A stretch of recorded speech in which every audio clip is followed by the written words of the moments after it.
พี่น้องเลยก่อนอื่นได้พี่น้องเด้อขอกราบทักทายสบายดีพ่อแม่พี่น้องสบายดีหมู่เพื่อนกันเบิดสุขสุขคนสบายดีFCพ่อใหญ่ใจบุญเบิดทุกฐานเนาะยินดีต้อนรับเข้าสู่ช่อง YouTube ปะบุญสารวัตรพี่น้องเลยในบรรยากาศตอนเช้าๆของอีกมื้อนึงเนาะซึ่งเป็นมื้อที่ทางเฮาทีมงานเนาะเบิดสุขสุขคนสิมาเป็นสักขีพยานมอบใบกรรมสิทธิ์ที่ดินเนาะให้กับทางครอบครัวน้องวัดใจพันพี่น้องเลยเพราะว่าทางเฮาก็ก่อนจะเริ่มปลูกสร้างเฮือนก็อยากมีความมั่นใจเนาะคือกับผู้ใหญ่ใจดีเพิ่นคือกันนั่นแหละพี่น้องเลยเนาะอยากมีความมั่นใจว่าดินตอนนี้เนาะมอบให้กับแม่หรือว่าน้องวัดใจอย่างแท้จริงเนาะให้มีลายลักษณ์อักษรเนาะเป็นอย่างชัดเจนพี่น้องเลยเนาะให้กับน้องเพิ่นพี่น้องเพราะว่าเฮากับบูฮูในภายภาคหน้าเนาะเพราะว่าทั้งแม่น้องวัดใจเพิ่นนี่ก็เป็นคนบูฮูยังเลยอะไรพี่น้องเนาะเพิ่นให้ก็เอาเพิ่นบ่ให้ก็ถ้าว่าเป็นคนแบบง่ายๆนะพี่น้องเป็นคนแบบที่ว่าคือพี่น้องฮู้อะไรเนาะเราก็เป็นโรคพยาธิแน่เนาะทั้งลูกทั้งเต้ากับบ่จักปานใดนะพี่น้องก็เฮาก็อยากมีเฮ็ดให้มันโอเคกว่าเก่านะพี่น้องเนาะมื้อนี้ทางช่วงเที่ยงเนาะทีมงานเราก็จะเข้ามาเบิ่งพร้อมกันแต่ตอนนี้บุญเข้ามาเยี่ยมยามตอนเช้าก่อนซื้อข้าวจีเนาะซื้อนมฝากเพื่อนพี่น้องเลยไอ้ตู้อายะน้องจันไปใช่แล้วน้องจันนะฮะ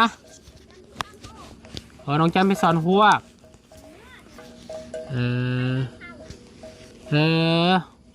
โอ้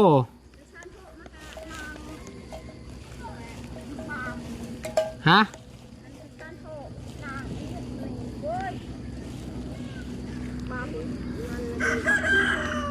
ไปแต่เช้าผมบ่สบายดีเจ้าชิไปใช้เจ้าอายาชิไปใช้แม่นั้นเจ้านั่นหาเรียงร้านนั้นนางจันนะแม่นี่จ้ะแม่น้องจันเนี่ยแม่นางจันจะไปชันโหกนางมันกับชันโหกอ๋อไปสอนหัวทำกัน3เมลูกขึ้นดูแถบฮะมันจมไว้คือดูแถบไปดูเนาะดูกับแม่2 คนดูอยู่คนเดียวแม่บอกขี้ข้านเนาะไม่ได้ขี้ข้านจะยิ่งกินดูโอ้ไปแต่เช้าผมบ่โดยยังมาอยู่ที่ไหนมันมาทำอะไรกินเขาโอ้เพิ่นยังบ่ได้กินข้าวเช้าบ่ไปแต่เช้าเลยไปแต่เช้าลูกไปนอนจะไปเลยลูกไปนอนไปเลยพี่น้องเลยเนาะถือว่าโอเคอยู่เนาะทางครอบครัวน้องจันเพิ่นก็ได้พากันพร้อมเพรียงแห่งหน้ากันหาปูหาปลาพ่อได้สะพ่อไปทางใดเขานั่นเขาโอเคโคมนางปลาบเนี่ยเขาเห็นยังมันเมื่อหันรักมันโพยาปากมันไข่ฮะโพมันยาปากวัวยักษ์ปะก็เลยว่าความกันแม่มันไข่ตั้งกระโตมันอยู่โพมันอย่าเอามืออีอ๋อเป็นไข่เป็นไอเป็นพัวอะไรอยากเอาเมื่อพัวมันไม่ได้ยุ่งเหยิงพัวปะอะไรไม่ได้ปะยังไอ้ความนี่เนี่ยอ๋อเมียป่วยเมียโซ่แหละพัวบุยูเบิงพัวไปทางอื่นไปดิ้นกวาดไปเล่นบุเบิงเมียไม่ได้มือเฮินบ่ได้มือเฮือนบุเบิงเมียอีกเมียเจ็บเมียโซ่กับบุเบิงอ้าวลูก2 คนแหละโอ้เขาเอ็ดควบนี่แล้วบ่ถึกแล้วนั่นน่ะเนาะบ่ถึกเมียป่วยกับเบิ่งเมียเนาะนี่ฮะซื้อมาฝากยายซื้อนมกับอันนี้เด้อกับข้าวจีทานางจันเนี่ยสู่ลูกหลานกินเด้อเนาะไปเบิ่งน้องใจดีก่อนไปน้องวัดใจก่อนน้องวัดใจอยู่เฮือนบ่อายะเด้กินข้าวแล้วบ่เขาเนี่ย โดย พาโห นุ่มนี่เจ้ากินก็ได้เด้อนมเด้อนุ่มคนเฒ่ากินก็ได้เด้อ เลย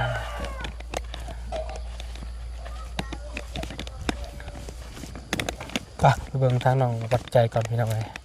แมวน้องแมว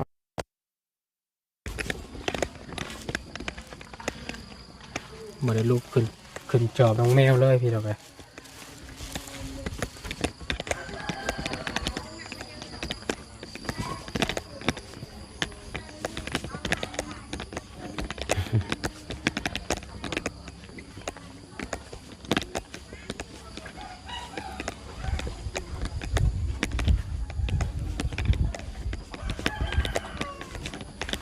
แม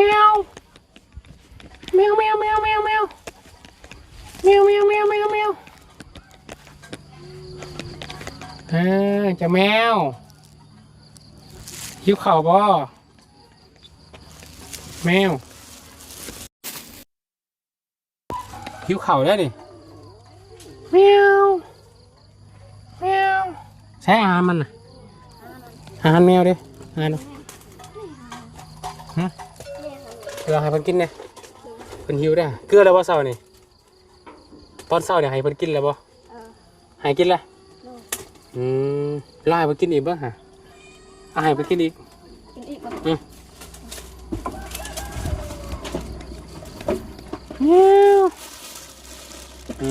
โอ้อาหารเปียกยังอยู่เนาะยังหลายบ่อาหารเปียกสาม ยัง3เอาเป็นยิงยางมาหาบาบุญไปเลยทีเดียว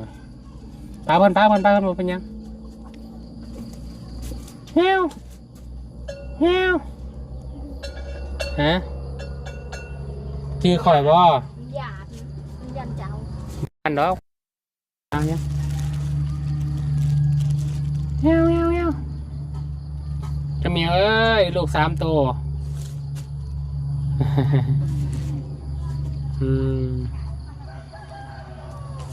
อันนี้บอนไว้เข่าบอน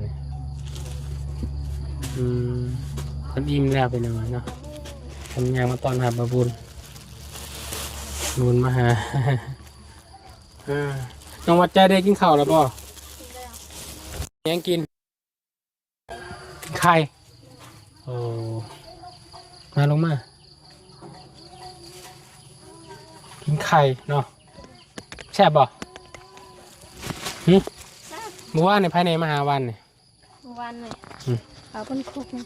บาบุญคงกับไผ่เราคนเราเสียงไผ่อีก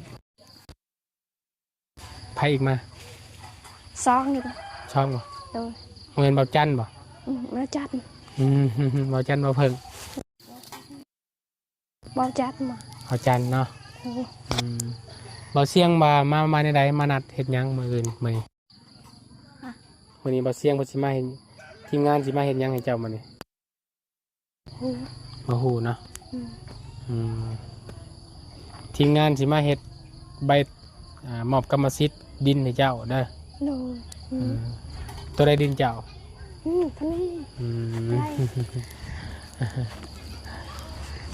ท่านนี้มาพี่แม่เจ้าได้แม่อยู่บ่เป๊ะอยู่บ่เป๊ะอยู่บ่เป๊ะเป๊ะเด้เป๊ะเจ้าเด้ป้า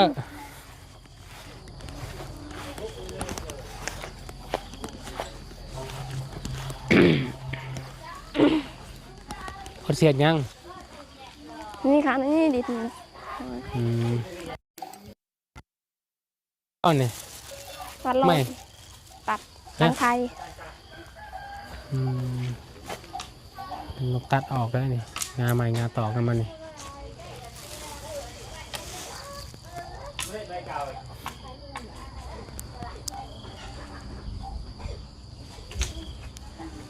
สบายดีอะยะสบายดีเห็นยังเห็นฟืน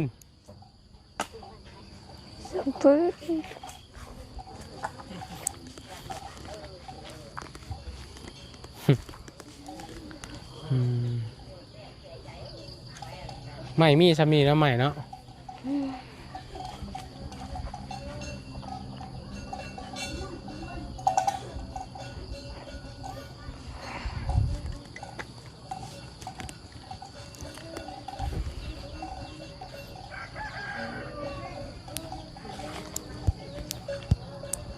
พานเก่า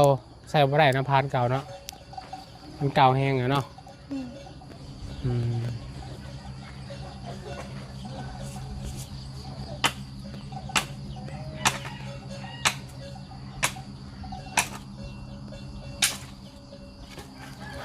พี่อ่ะพี่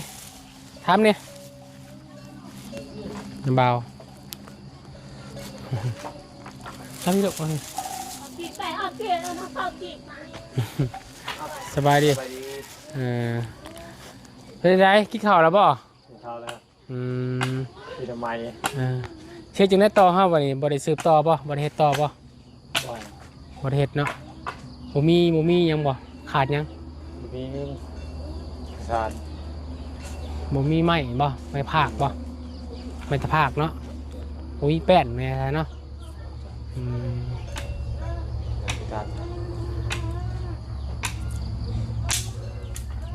มีแป้นแล้วก็ยามคืนเพิ่นนอนนำกันเจ้าบ่นอนอยู่ตารางบ่น้องแม่น้องวัดใจได้นอนตารางน้องวัดใจเด้นอนอยู่ตารางนอนอยู่หันเนาะขึ้นเฮือนบ่ได้เนาะยากเฮาใช้ต้องขึ้นนอนอยู่เฮือนบ่เราบ่อยากเกรงใจอยากไปนอนในตารางทุกคิดหลากใจทุกอย่าดีถึงนอนในดึกหนูยานะเลยเหือดมันหลบเกรงใจนอนอยู่ตารางนั้นเนาะเอาไม่ให้นอนเรือเลยแหละเกรงใจนอนอยู่ตารางเนาะรักใช่ปะบัตรเติมเงินจะได้บัตรเติมเงินโอ้ยพี่น้องเบิ้งมีเงินอยู่บ่ได้นี่มีเงินจำมาจากเอาขนมไปยั่วคนไปเอาน้องวัดใจแบ่งกับน้าบ่าวเด้อแบ่งกันเอาแบ่งไปให้เพิ่นเนี่ยแบ่งให้น้องเนี่ยแบ่งกันกินเอาไปให้เพิ่นยั่วก่อนไปเพิ่นทำไมบ่ให้เด้อเอาพี่ไม้น้าบ่าวพี่ก่อนไม่เอาไปยั่วให้น้องกินก่อนเด้อให้น้องกินก่อนยั่วกันกินไปสุดเอาไปยันไงจังหน่อยก่อนเรื่องไห้เครียดเนาะครับถือว่ายังบริสุทธิ์ต่อเพราะว่าไม่ไหมพี่น้องเลยเนาะเพื่อนหัวใจยากเอาทางไปบ่ไรพุ่นไปตัดเห็นป่ะนี่ปลูกนี่ใส่แปดปูนี่เนาะอันนี้ถ้าว่าทางดีเนี่ยเจ้าชิไปตัดให้เนาะทางดีกับไปตัดทางบุรีจะพ้นตกตลอดไปบ่ไรรถไปบ่ไรยากคุณผู้เด้ตัดบุรีจีนพุทธแถวนี้ก็บ่มีชวนกล้วยชวนมันตอดบ่มีถากหมดบ่มีไม้นี่ก็ไม้เฮาปลูกนี่มั่งแล้วตัดไม้กระถิ่นตัดแล้วเนาะให้ชีวิตใช้เป็นยังไงเนาะไม้ปลูกหมดไม้กระถิ่นหมดบ่มีไม้หยังเลยนี่ไม้เก่าไม้ธรรมชาติ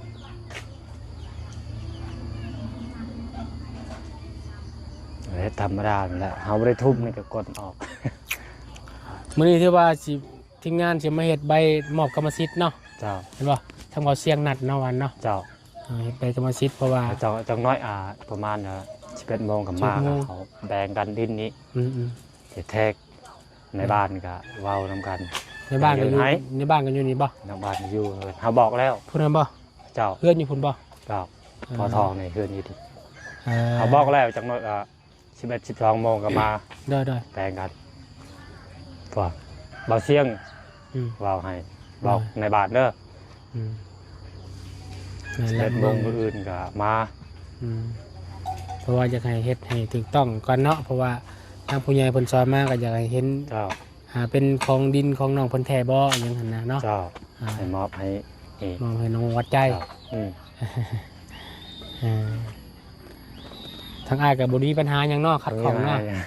ดีใจน้ำลานเนาะ เอาเจ้าบ่มีเนี่ยเฮาเขามั่งก็บ่มีวันอยู่คนเฮาในเมืองอยู่เฮานะโอ้ยบ่มีวันดินยากเลย โดย ตากที่นี่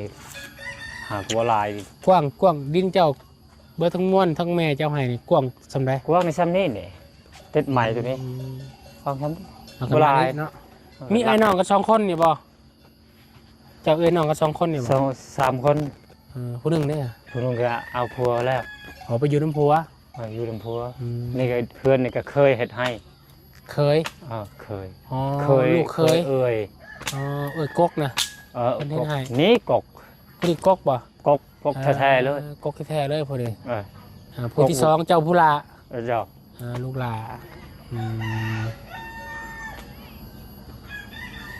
นี่ก็เฮากับบ่มีคือกันนะครับ เคยกับบ่ให้อยากโอ้ยน้องเฮานี่ก็อยากเขาก็ได้บ่มีเพื่อนอยู่ก็เฮ็ดให้ไปหาไม้ซุ่มกันเงินก็ซื้อไม้นี่ให้ตังให้ เลยจักปีละตังเฮือนหลังนี่ 2 ปีไปแล้ว 2 ปีแล้วเนาะ ปากกาจารย์ในของเก่าเพื่อนเก่าได้ใส่ เก่าใส่เอาโอ้ยพี่น้องเนาะเป็นเก่าหลังคาใหม่แต่ว่าพระกระจาดเก่าบังไปก่อนเนาะมันบ่มีเห็นได้จ้ะ แต่เฮือนเก่านั่นแหละนี่เสาเฮือนนี่ นี่เสาเฮือนเก่า บอกแล้ว บอกคนเรา มาเฮือนนี่ก็อาศัยจุดนี้แหละพระกาจารย์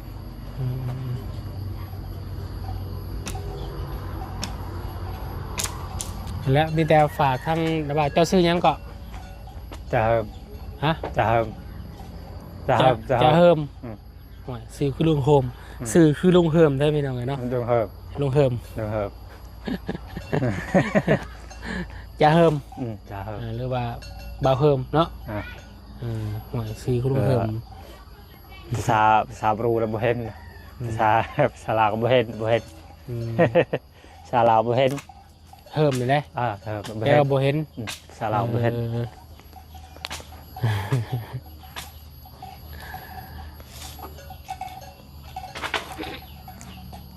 มีแต่ฝากทั้งไอเฮิมเนาะ เจ้า ไอเฮิมเพิ่นทางดีแล้วก็ฝากไปเบิ่งไม้มาปูให้เพิ่นเนี่ยเด้อ เจ้า ส่วนพระกระจาดเนี่ยเฮาสิซื้อมาให้เพิ่นก็ได้เนาะ เจ้า สัก4 แผ่นก็ได้แล้วเนาะ4 แผ่นเนาะ เจ้า แอม4 ด้านเนาะพอได้อยู่ พระกาจารย์เนี่ยเอาของไอ้เก่านั่นแหละเก่า เก่าๆได้บ่ เจ้าเก่าอาศัยอยู่นี่ เออ ก็บ่มีตัดยังพอแห้งแล้ว แม่น ถึงพุ่นอยู่รูปพุ่นเว้ยไปดูจีนคุณภูลง ผู้ตัวน่ะผู้ เจ้า เห็นบ่ผู้ตัวน่ะผู้ อ๋อ หลักสัญญาณบฮอด มาฮอดบ่ มาติดกันไปแล้ว ติดกันเนาะ อ๋อ โอ้ บฮอดจำเลยครับติดกันแล้ว เออ ไปหาบอลห้วยแล้ว จีนบ่เฮ็ดบอลห้วย เอาตัด ลงตัดเอ้า อืม สบันสบายบายกับมดจีนเฮ็ด อืม ใส่อยู่นี้อาจารย์นี่ของเก่าใส่อยู่นี้ ได้อันนี้ก็แล้วเลย ใส่พิบัตินี่แล้วเลย ก็มี เอามาจังว่ากันเนาะขอบใจทั้งไอเฮิร์มไม่ไรจักเอาจักปีแหละจักปีจักปี ประมาณ30แล้ว30 ปีแล้ว 30 ปีเนาะโอเคเบาเฮิร์มเนาะ จ้า โอเคฝากกันเด้อจ้าโอเคพี่น้องเนาะฝากทั้งเบาเฮิร์มเพิ่นและพี่น้องเป็นนาบ่าวเนาะที่บ่มีไผก็มีแต่นาบ่าวเพิ่นนี่เบิ่งเนาะเอาเด้อให้นาบ่าวเพิ่นซอยเด้อพี่น้องเอ้ยเฮ็ดฟืนเนาะตัดฟืนเนาะไปแล้วนาบ่าวสิเข้ามาหาใหม่เด้อประมาณช่วงเที่ยงเด้อ 12 โมงเด้อนัดกันในบ้านไปโดยเอาพี่น้องทาง มาเพิ่นก็ดีอยู่เนาะครับการพี่น้องเลยเนาะก็ถือว่ามาเห็ดมือกันเนาะตัวจริงพี่น้องเลยมันเป็นลายลักษณ์อักษรเป็นรูปเป็นร่างอย่างตามระเบียบกฎหมายเนาะพี่น้องเนาะตามในบ้านการปกครองคนเบิ่งเห็นน้ำป้าจะโอเคพี่น้องวนไปหากินข้าวกินน้ำก่อนจ้ะเนาะแต่จะมาว่ากันใหม่อีกทีหนึ่งเนาะอยู่บ้านน้องคนรวมทั้งปลาเล็กและก็ทางพ่อลูกเนาะเบิ่งนี้พวกน้องวัดใจเขาได้บุญขอให้ทุกคนเด้อพี่สาวของปลาเล็กเนาะอยู่ก็ขอให้ออกกับอยู่ให้วันหายคืนเด้อบ๊ายบายเพื่อนนักจันทร์ทำบอยู่พี่น้อยไปหาสอนหัวกว่าสั่นไปโอเคเด้อพี่น้องเด้อสบายดีเด้อ